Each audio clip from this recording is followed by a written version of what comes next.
بسم اللہ والصلاة والسلام علی رسول اللہ اما بعد۔ یہ صفحہ نمبر ہے 170 اور 172، آیت نمبر ہے 102۔ اعوذ باللہ من الشیطان الرجیم، بسم اللہ الرحمن الرحیم۔ وَإِذَا كُنْتَ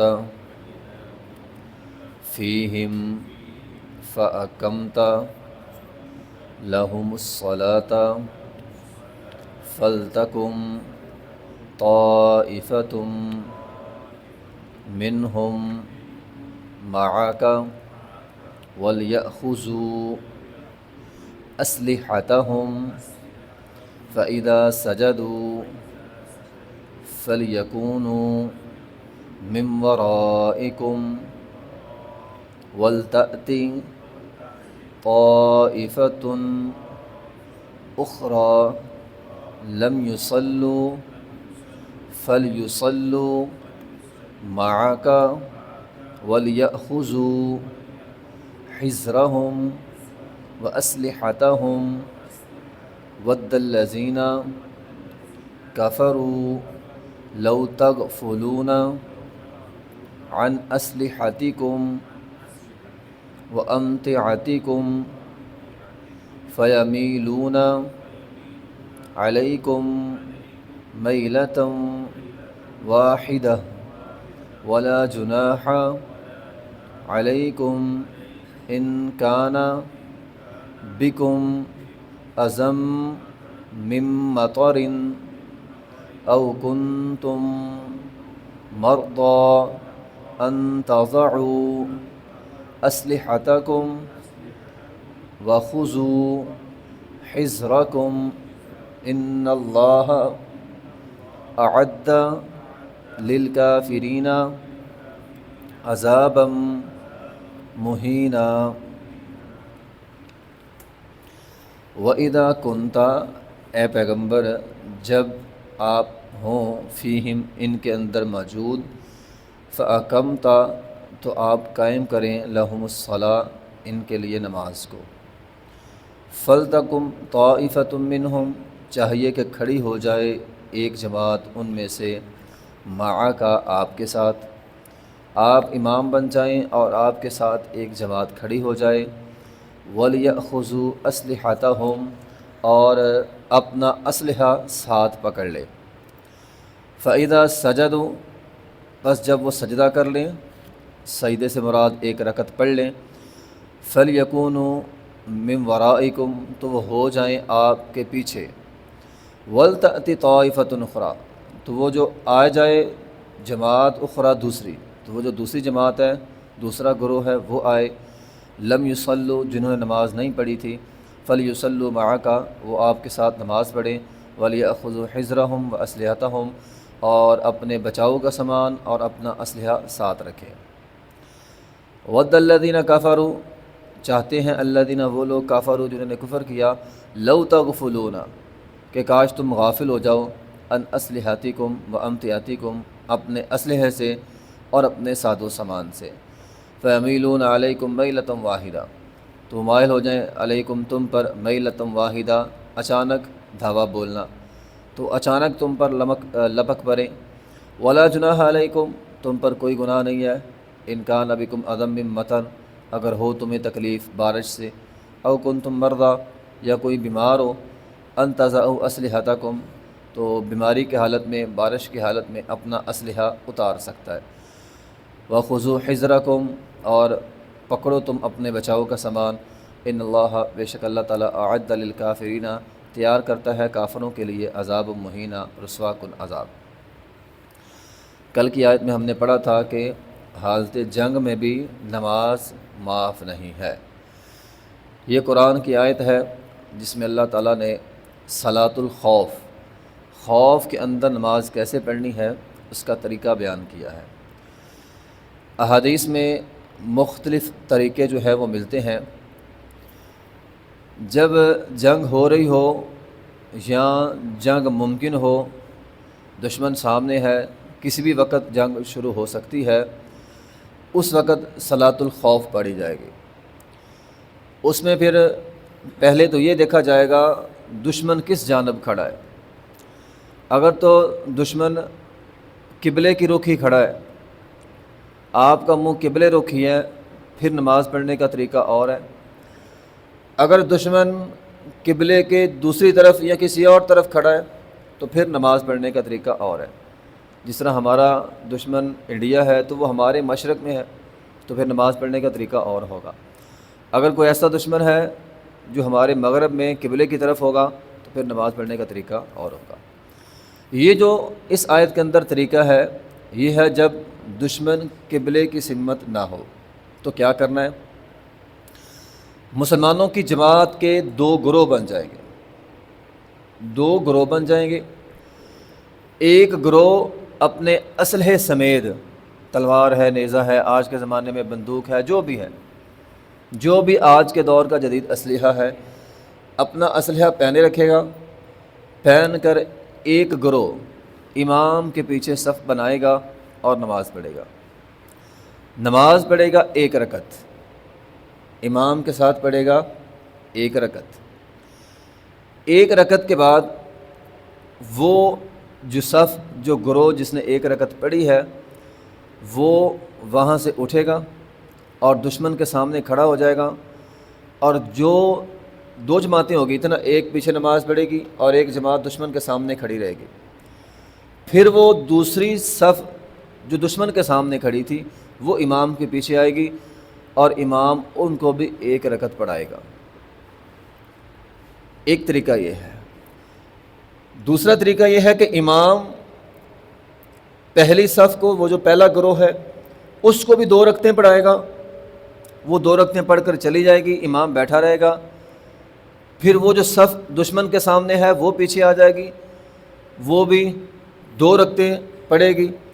یوں مقتدیوں کی دو دو رکعتیں ہوگی اور امام کی چار ہو گئی، اور پہلے طریقے میں مقتدیوں کی ایک ایک اور امام کی دو ہو گئی۔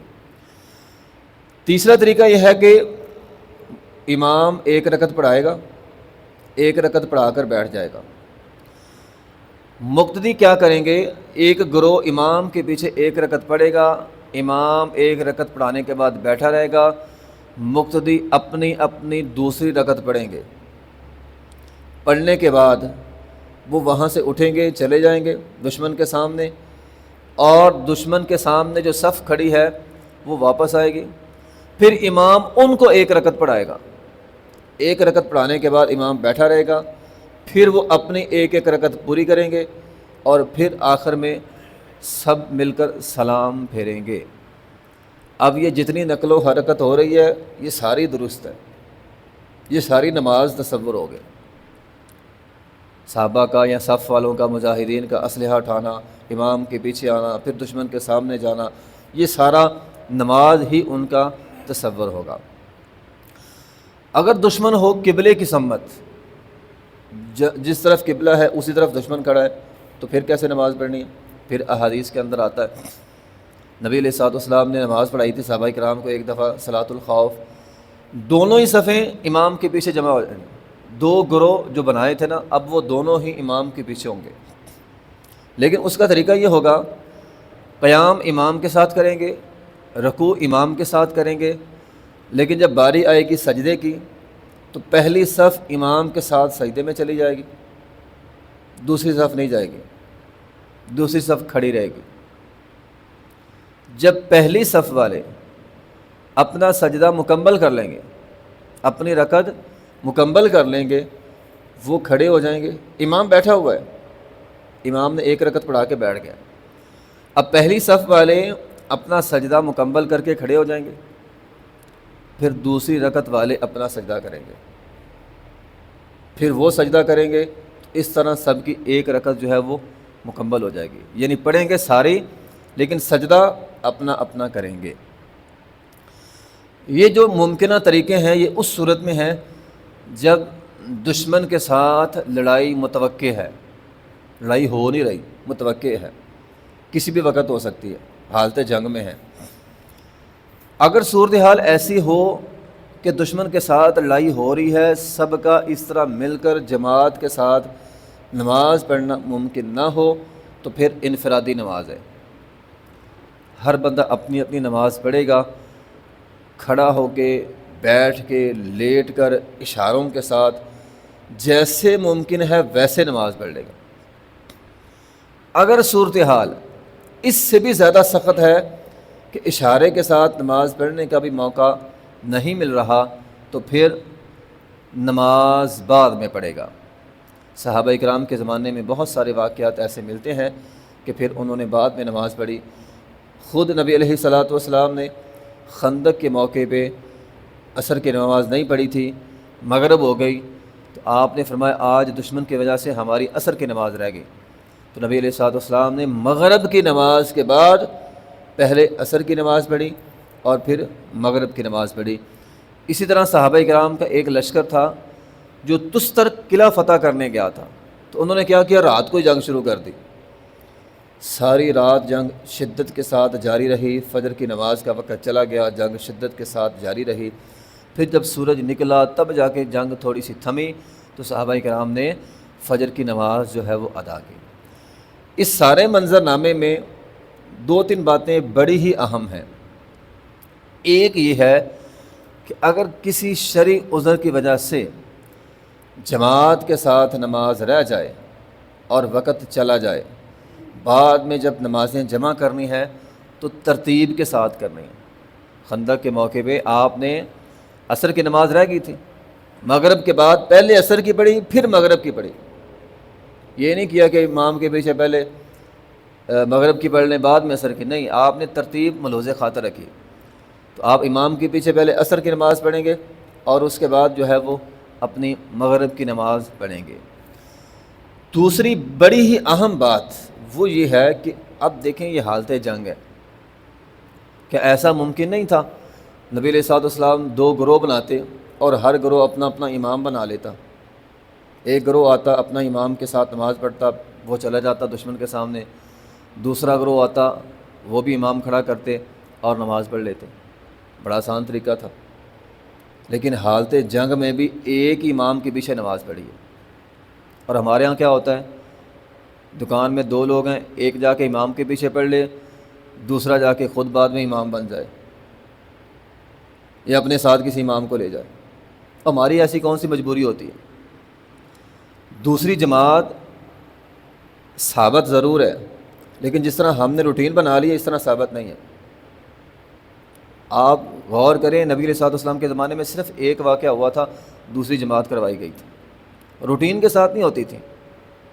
ہمارے یہاں لوگ اچھے بھلے باہر ٹہل رہے ہوتے ہیں، اچھے بھلے کوئی خاص شرعی عذر کسی کا ہو، کوئی مسافر ہے لیٹ پہنچا ہے، شرعی عذر ہے، ٹھیک ہے، وہ اپنی دوسری جماعت کروائے، روٹین کے ساتھ لوگوں نے روٹین بنائی ہوئی ہے، جب دل کرے گا اپنا امام کھڑا کر لیں گے یا خود امام بن جائیں گے، جماعت پڑھ لی۔ دیکھیں جماعت کے ساتھ حالت جنگ میں بھی جماعت ہے اور ایک ہی امام ہے، آپ نے دو امام نہیں بنائے، اتنا سارا روٹین چینج کی ہے، اسلحہ پکڑو، پیچھے جاؤ، آگے آؤ، یہ سارا کچھ ہو رہا ہے کس لیے؟ تاکہ ایک امام کے پیچھے نماز پڑھی جائے۔ تو یہ جو نماز ہوتی ہے جماعت کی ہوتی ہے، اس کی بڑی اہمیت ہے، اس کے جو مقاصد ہیں وہ تو فوت ہو جاتے ہیں۔ بعض دفعہ ہوتا یہ ہے دوسری جماعت زیادہ بڑی ہوتی ہے پہلی نماز سے، تو جو اصل مقصد تھا، اجتماعیت تھی، جو قوت تھی، جو بھائی چارہ تھا پہلی جماعت میں، وہ آہستہ آہستہ ختم ہو رہا ہے۔ تو یہ طریقہ درست نہیں ہے۔ ہاں کسی کا اگر شرعی عذر ہے، شرعی عذر ہو سکتا ہے بندہ مسافر ہے یا واقعتاً نہیں بندہ سویا رہا، اس سے جاگ نہیں آئی، یا کوئی اسی طرح کی کوئی جانمن مجبوری ہے، اللہ کو پتہ بندے کو کتنی مجبوری ہے، تو پھر تو وہ پڑھ سکتا ہے۔ لیکن ایسے دکان پہ بیٹھا ہے، دوستوں میں بیٹھا، او میرے مہمان آ گئے تھے، فلاں ہو گیا، یہ چھوٹے چھوٹے بہانے، یہ غلط طریقہ ہے کہ آدمی اصل نماز مس کر دے اور پھر بعد میں خود امام بن جائے یا اپنے ساتھ کسی امام کو لائے اور جماعت کرا کے نماز پڑھے اور سمجھے مجھے اب پوری جماعت کا ثواب مل گیا، تو یہ بات ایسی نہیں ہے۔ تو بڑی جو جماعت ہوتی ہے اس کی بڑی اہمیت ہے حالت جنگ میں بھی۔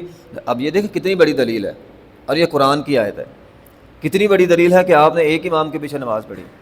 تو اس لیے نماز جماعت کے ساتھ اور ایک امام کے پیچھے پڑھنے سے جماعت والا ثواب بندے کو ملتا ہے۔